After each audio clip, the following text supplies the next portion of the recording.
Welcome back to the channel, everyone. Not much for introductions, but I like to just kind of jump into the video. So I wanted to update everybody on what's going on. I know it's been a while, and it's been cold here in Maryland, and I was a little ill. So, a bit of a setback, but it's a nice warm-ish day today. It's about 62, 63 degrees. So I made a lot of progress with the splitter, as you can see. This is the underside we're looking at, and I basically disassembled all the mounting hardware. I've got the tunnels cut out for the diffusers. Obviously, I've got the spreader plates clearanced, and I've got a little channel here for the aluminum L-rod that I'm going to be using to protect the edge of the splitter when I set it down on the floor, just so the wood doesn't just constantly hit the floor and deteriorate.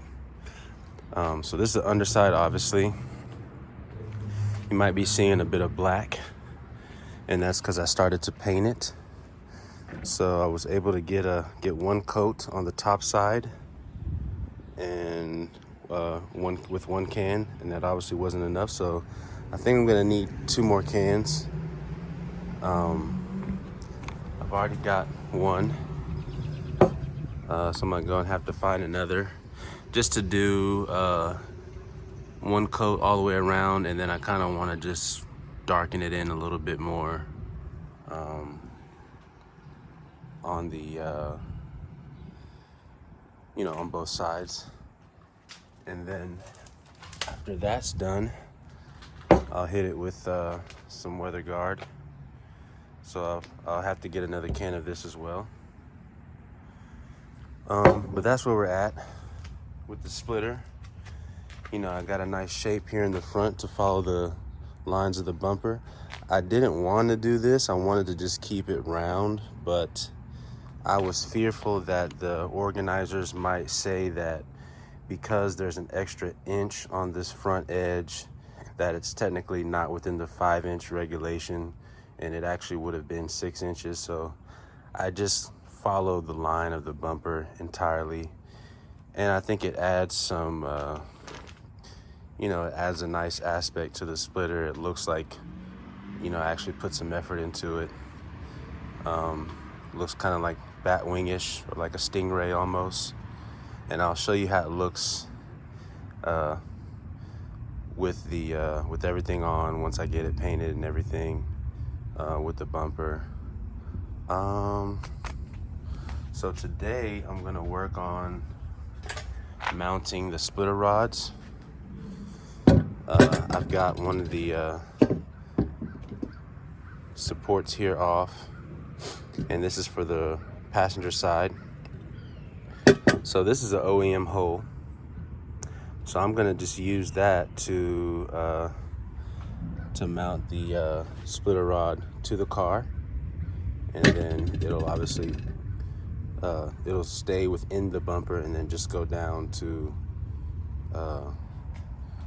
technically it would go down to this side, so it'll be like over here supporting this area, because you see it's kind of flimsy, obviously. So that's where our this is kind of where our splitter rod will go, over here, and on the other side as well. So not much to do here, but just bolt it up really, and then take measurements so that I can cut the rod for the correct length. But I had to take this off to get it in the hole anyway. So on the driver's side, I might not be able to do that because of the washer bottle.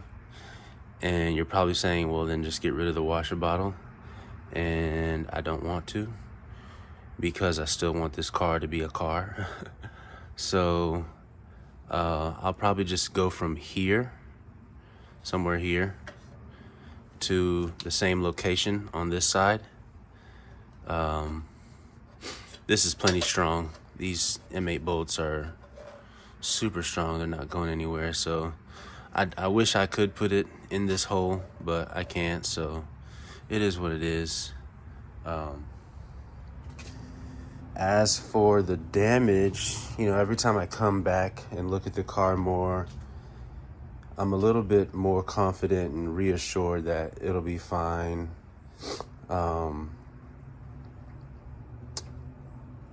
I've already found this piece that unbolts here on the dealer's website. So I'm gonna get this replaced. This bracket here for the headlight mount is sold separately, so gonna get that replaced. And this this part of the fender well or wheel well actually is spot welded on. I believe it attaches back here, so you can buy this whole panel separately, and that will replace all this here. And as far as I can tell, that's the only 3 pieces I need. You know, they'll have to do some straightening here and there. Like for example, when the tow truck was lifting the car up, of course they were just trying to get it out of the way. They didn't care. They didn't care about really about damaging it any further. So this right here is where the front air dam and the splash shield mounts. As you can see, I've got some hardware in here for when that goes back on. So this will need to be pulled straight, like especially here, that's not supposed to be caved in. So all this will need to be pulled down, pulled straight until it lines up with the plastic panels. This car's been painted a couple times before I got it, or once before I got it. And again, since I had it when I got the bumper repainted. So, you know, it's got some overspray, but oh well, it still runs and drives, you know, and no one's really looking at that, so who cares? I kind of wish they didn't spray my sway bar, but it is what it is. So yeah, we're gonna get started on that. And I also got a new lower control arm from Moog, because every time I turn the wheel to full lock, it's contacting the frame rail. So I think either the subframe shifted or the control arm, you know, got bent, but either way, I'm gonna just replace that. At that point, I'll end up replacing all the suspension on this side, because I'll be getting fixed upper control arms anyway. The steering knuckle's been replaced. I gotta get a new rack and that lower control arm, and I've got new ball joints. So this whole side that was part of the accident will end up getting replaced. So no biggie there. Like I said, I drove the car here from my house, like 10 miles or so, and it drove straight actually. So we'll get started for today. I just got some loose ends to tie up. I'm not gonna be out here forever. Just you know, want to make a little progress today. Quick, this is how it will look. That's the clevis for the splitter rod. Got 2 M8 oversized washers on the on both sides, on this side and on the inside there. I believe these bolts are M8 by 15 millimeters, so 15 millimeters long. And it just so happened to be the perfect height, length. So yeah, so with the clevis attached, as you can see, it'll come down like so. This is another one of those aspects where I say this car was meant to be turned into a track car, because why is that hole there? You know, and you'll see once I get the fender liner on, there's a hole in that. Well, I think I already explained that to you. There's a hole in that to go straight down to the splitter. So it'll hang like so for now. I wish I could do this on the other side, but I want to keep my washer bottle more. So for this side, I'm just gonna put it right in the center of this bracket. So at least that way, when it's getting pulled on, it's gonna pull on all 4 corners evenly, and not like if it's too high, it's really only pulling on these 2 bolts, or if it's too low, same thing. So I'm just gonna put it right in the center. So I have to drill a hole and take the bracket off to mount it, but you'll see when I'm done. Okay, so just wanted to show y'all real quick. I've got the clevis mounted onto the bracket here. On the other side, it's mounted with a M8 bolt and a washer. I decided not to use a washer on the clevis side because I didn't have enough thread engagement in there. But I think it'll be fine. And this will hang on the car for now. And once I finalize everything with the splitter, get it painted, get the hardware back on, I can cut the splitter rod to length, and that'll be that. Okay, got a bit of a surprise for everyone. I got some side skirts. These are from Shine Auto Project, and they are the Tom's V1 replicas. So I'm going to begin installing these on the good side, and I wanted to add a bit of information because there's like 1 or 2 install videos out there, but it's not hard to, well, I'll say this: once you figure out the orientation of this, for example, this side with the long skinny cutout, I believe this is the front of the car. And then obviously, so these holes you have to drill into your side skirt on these flat portions. So you got drill holes here, drill 3 holes here, drill 3 holes here, drill 2 holes here. So that means you can kind of adjust / pick how you want to mount it, like how far in or out. So I'm gonna kind of try to cheat him out as far as possible. The only hole, from what I can tell, the only hole that's already there that you're gonna use is this hole, which I've already put a riv nut in, plastic riv nut, so I can use hardware.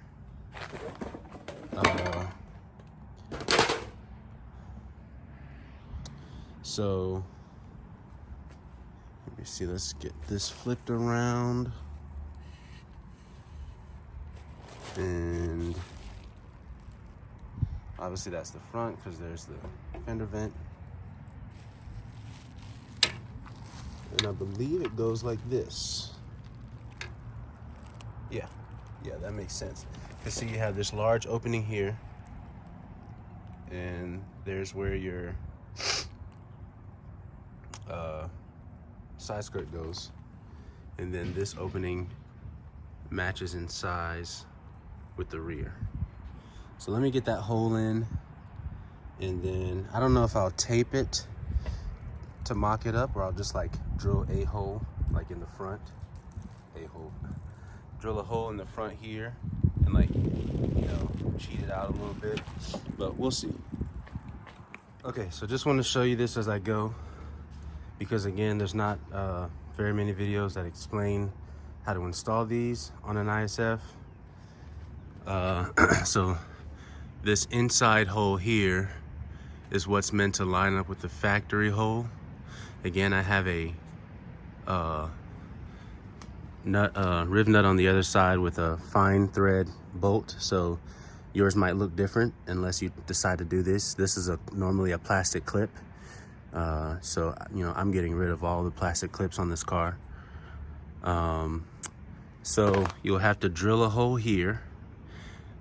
Obviously, I'm going to use a riv nut on the other side. I thought about nut and bolting it, but this way you can take off the side skirt without taking off the, I guess, the rocker panel.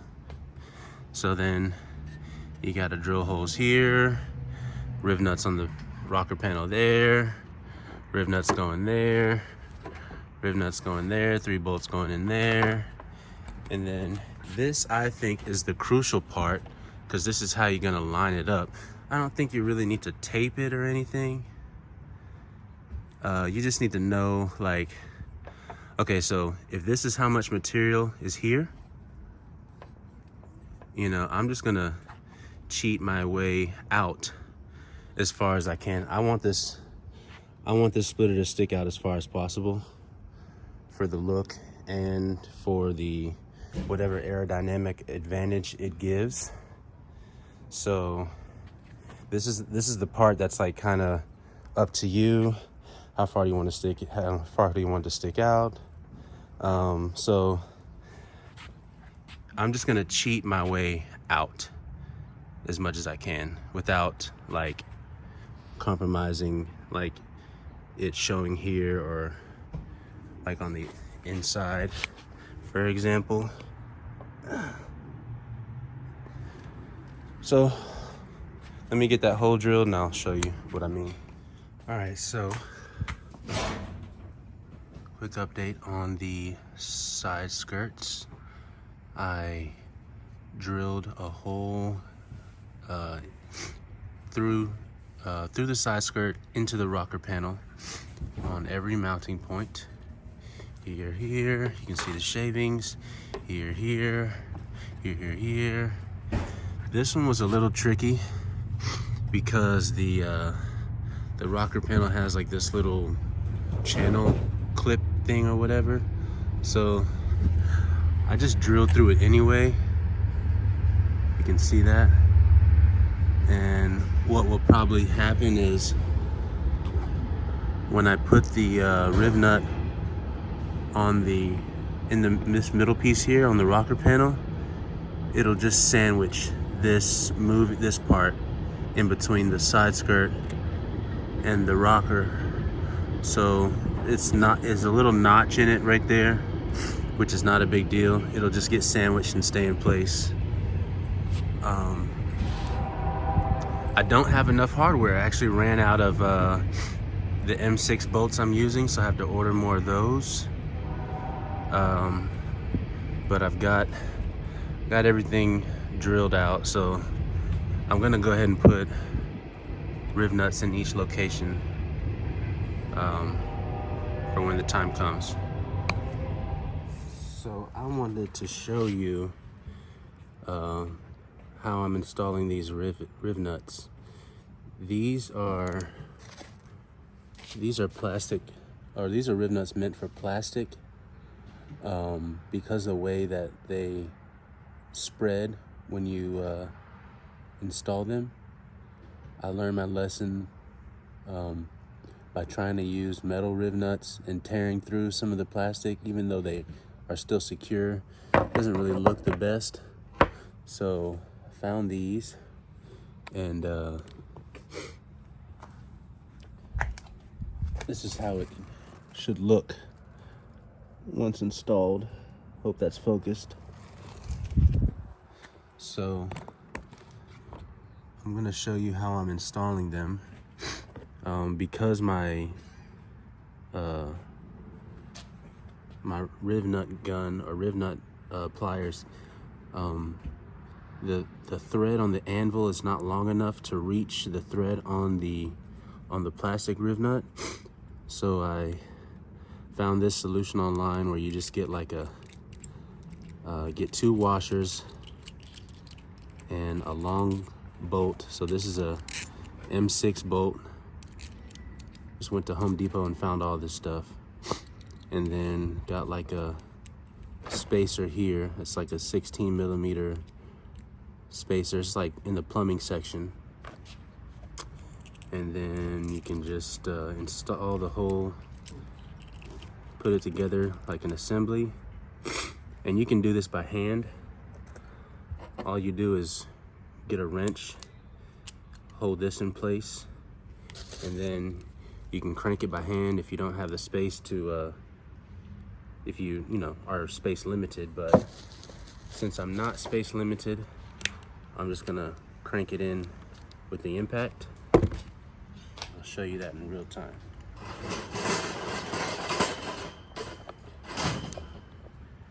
You want to make sure you're pressing up against the surface that you're installing them so that it goes in flush, and you just crank it down.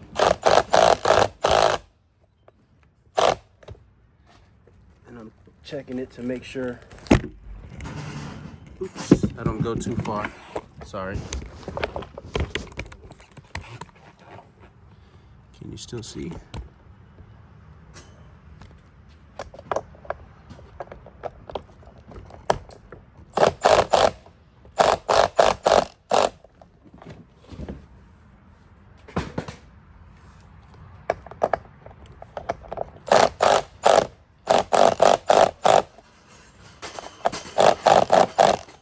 You can feel when it gets tight, when it stops spinning too, even with the gun.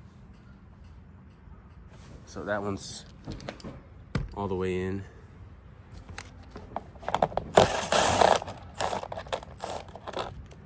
Then once you back them out, it should look like that.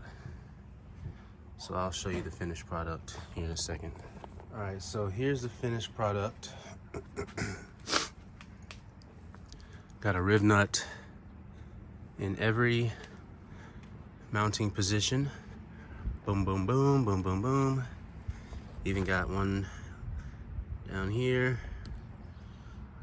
That's for the fender liner. So I cut this tab because it was just getting in the way. You won't really need it. Once you cinch this down, it's gonna keep this in place. I don't have enough for the other side, but I'm gonna do as many as I can. And again, the reason I did this is so you can take the side skirt off without taking the rocker panel off. Because if you nut and bolt it, you gotta take this off every time, or in case you ever have to. And it'll just be easier in the future. So I probably cheated out a little too much on this because it does show. And obviously I fucked the paint up there, but whatever. It's a track car now. So it is what it is. But we're moving along. You can always get some touch-up paint and fix this. All right, so I got the side skirt on, pending some additional hardware.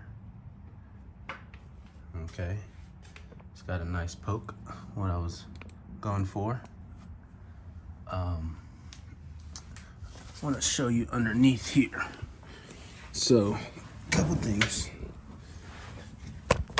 I ended up drilling a hole here, which is where you see this bolt, because this mounting position wasn't going to work. The nutsert spun its way out, and over here is nice and flat, and the rear is identical to this. The rear has 2 holes side by side, and this is just kind of free. So just to give it more reinforcement. Obviously, you need two mounting points up here. I just made another hole, put a rib nut in the rocker panel, and that's what I've got holding it on now. I don't have enough hardware, so it's really held on by this and then one more in the rear. Another thing is the bolts that hold on the rocker panel to the chassis. Here, this one and this one. There are a few more under the side skirts. So I don't know how you would tighten those unless you riv nutted them, or unless you like had a permanent nut on the other side, because I just had to take the side skirt off to secure the bolts for the rocker panel and then put this back on. So there, like you can kind of see in there where the other bolts go, and there's another pocket in there. And so this thing is just kind of hanging for now. I've got another bolt right here. It's a factory location where I riv nutted, and then here is also going into the rocker panel, and another bolt will go here. So I just don't have that bolt right now. I just put this one here so I could put the air deflector back on.